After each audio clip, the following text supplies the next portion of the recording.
జగన్కి భద్రత కల్పించలేదు. జగన్కి భద్రత కల్పించకుండా ఆయన పర్యటనలో ఇబ్బందులు తలెత్తుతుండడానికి కారణం కూటమి ప్రభుత్వమే అనే ఆరోపణలు చేస్తున్న నేపథ్యంలో ఒక లెక్క అయితే చెప్పుకొచ్చారు. జగన్కి Z+ కేటగిరీ భద్రత కల్పిస్తున్నారట 57 మందితో, అయితే 58 మందితో సారీ.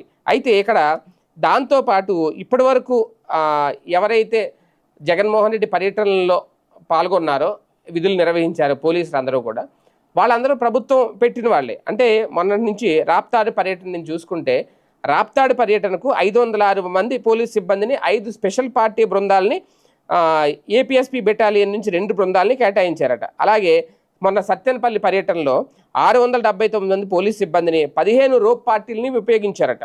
అలాగే గుంటూరు మిర్యాడి పర్యటనకు వెళ్ళినప్పుడు 123 మంది పోలీసుల్ని, 2 రోప్ పార్టీలని, అలాగే తెనాలి పర్యటనలో 123 మంది పోలీసుల్ని, 2 రోప్ పార్టీలని పెట్టారట.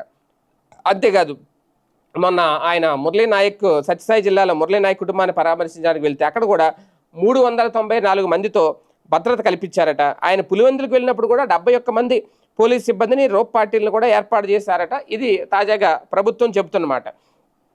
అయితే ఇక్కడ కీలకమైన అంశం, నిజంగా ఇంతమంది పోలీసులు ఉంటే జగన్మోహన్ రెడ్డి కాన్వాయ్ మీద, జగన్మోహన్ రెడ్డి కారు మీద అంతగా గుంపులుగా జనం పడిపోతూ ఉంటే ఈ 600 మంది, ఈ 700 మంది పోలీసులు ఎక్కడున్నట్టు అనేది ఒక ప్రశ్న. లేదా మామూలుగా జగన్ పర్యటన అంటే పోలీసులు అయితే ఉంటారు, భద్రత అయితే సెక్యూరిటీ ఉంటుంది.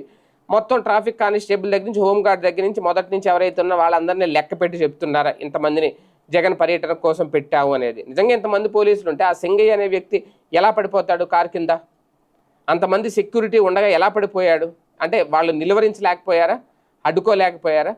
లేదా ఈ 670 మందో 500 మందో పోలీసులు సరిపోవట్లేదా జగన్ పర్యటనకి?